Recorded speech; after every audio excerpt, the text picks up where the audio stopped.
Assalamualaikum warahmatullahi wabarakatuh. Baik, bertemu lagi kali ini dalam pelajaran Al-Quran tahun 3. Okey, pagi ini kita akan belajar surah kefahaman, iaitu surah Al-Fatihah.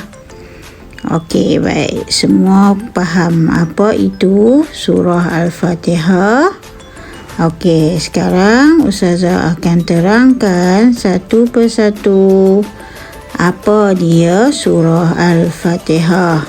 Okey, sebelum kita pergi dengan lebih lanjut membaca surah Al-Fatihah, sekarang Ustazah akan terangkan pengenalan surah Al-Fatihah. Okey, surah Al-Fatihah ni iaitu surah yang diturunkan dan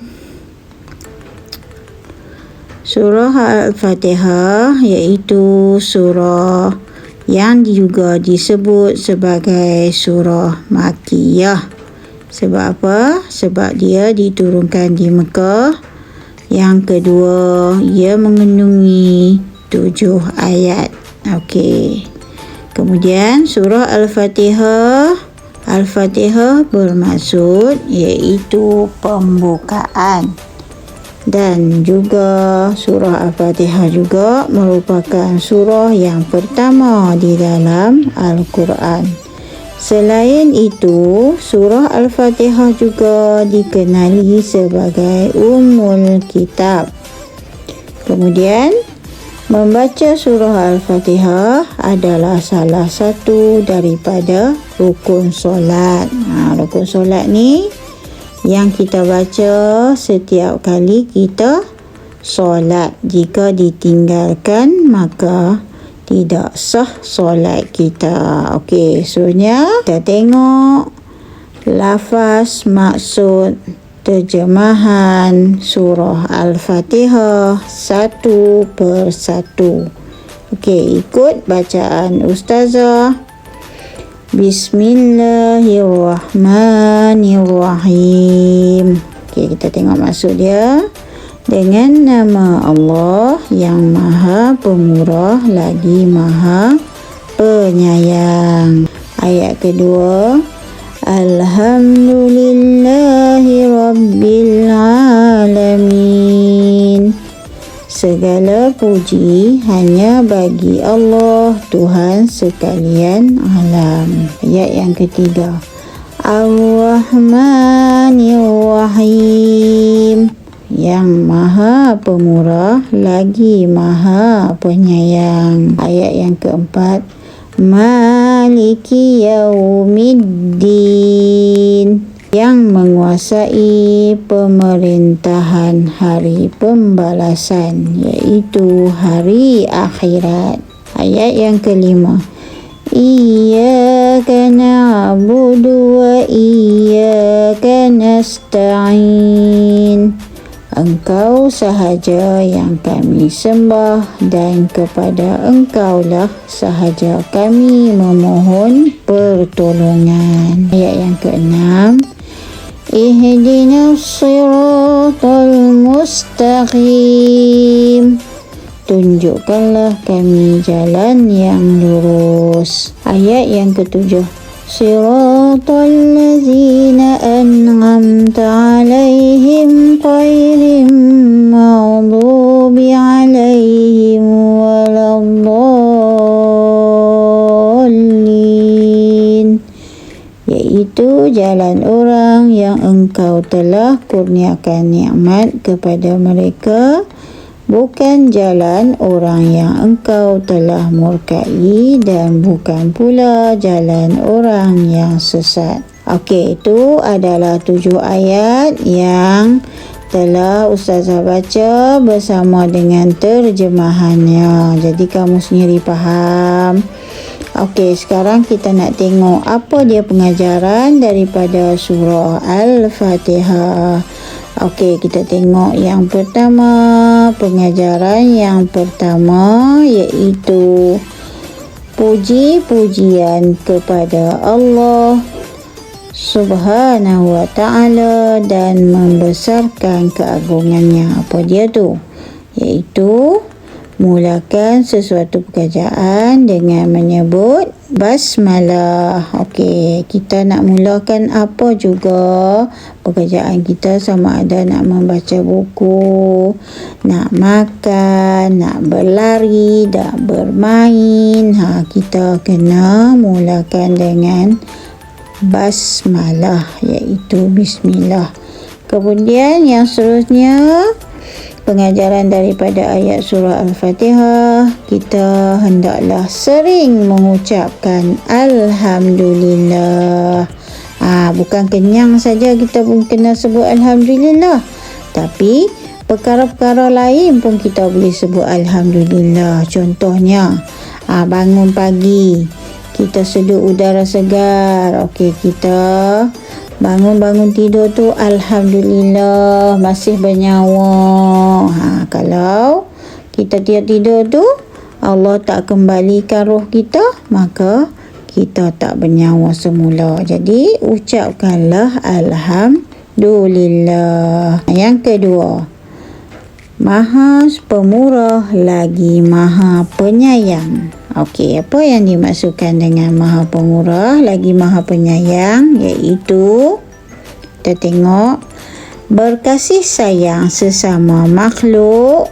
Okey, kita hidup di atas dunia ni, sama ada orang berlainan bangsa ataupun berlainan budaya, kita hendaklah saling berkasih sayang, sentiasa saling sayang menyayangi. Okey, yang kedua, meraih pahala sebanyaknya. Apa dia? Kita nak berlumba-lumba untuk mengejar pahala. Okey, jadi kita seharusnya di atas dunia ni kita berebut-rebut untuk membuat pahala. Okey, yang ketiga, iqrar mentauhidkan Allah Subhanahu wa ta'ala. Apa yang dimaksudkan dengan iqrar mentauhidkan Allah Subhanahu wa ta'ala? Okey, yang pertama dia kata menunaikan solat. Okey, yang dimaksudkan dengan solat di sini iaitu solat 5 waktu.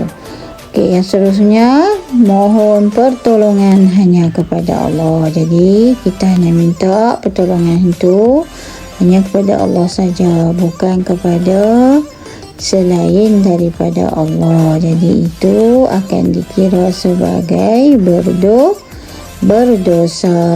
Okey. Baik, yang seterusnya pengajaran surah Al-Fatihah. Yang seterusnya, yang keempat, doa diberikan hidayah dan berada di jalan yang diredai oleh Allah Subhanahu wa ta'ala. Doa diberikan hidayah. Okey, apa dia maksud dia? Yang pertama, belajar agama. Kita kena sentiasa belajar agama sebab kita ni sentiasa melakukan kesalahan. Okey, jadi dengan belajar agama kita akan terhindar daripada melakukan kesalahan. Okey, yang kedua, bersahabat dengan rakan yang baik. Okey, kita nak berkawan, kita kena pilih juga, bukan pilih kawan kita yang kaya, yang segok. Itu saja yang kita nak kawan. Tapi disuruh di sini ialah yang memesan supaya kita bersahabat, kita cari sahabat kita yang baik, yang sentiasa mengajak kepada kebaikan. Okey, baik, itu adalah 4 perkara pengajaran yang terdapat di dalam surah Al-Fatihah. Okey, kita tengok yang seterusnya, kepentingan mengamalkan pengajaran surah Al-Fatihah. Yang pertama, mengakui keagungan dan kebesaran Allah. Sebagaimana yang kita tahu, Allah ni Maha Agung, Maha Besar dan segala-galanya. Yang kedua, berusaha melipat gandakan amalan. Kita kena sentiasa menanam azam untuk membuat membuat kebaikan, membuat amalan berlipat kali ganda. Contohnya hari ini kalau dia derma duit RM1, esok dia derma lagi akan bertambah jadi RM2. Itu yang dikatakan melipat gandakan amalan. Okey, yang seterusnya membentuk akidah yang kukuh. Okey, ini ialah perasaan dalaman kita. Sentiasa kukuh, tidak terikat untuk melakukan kesalahan. Jadi kita akan sentiasa melakukan kebaikan. Dan yang terakhir, akhlak mulia diamalkan. Okey ni. Jadi kita haruslah mengamalkan akhlak yang baik yang sentiasa didoakan oleh orang ramai. Itu saja untuk hari ini. Jadi Ustazah nak kamu salin surah Al-Fatihah beserta terjemahannya di dalam buku. Kemudian kamu boleh rujuk di dalam buku teks muka surat 28 dan 29. Okey, kamu boleh baca dan hafal. Okey, surah Al-Fatihah dan juga pengajarannya. Okey, akhir sekali Ustazah mahu kamu rekodkan bacaan surah Al-Fatihah kamu dengan sempurna dan hantarkan kepada Ustazah secara personal. Okey, itu saja untuk hari ini. Selamat belajar, jaga diri selalu.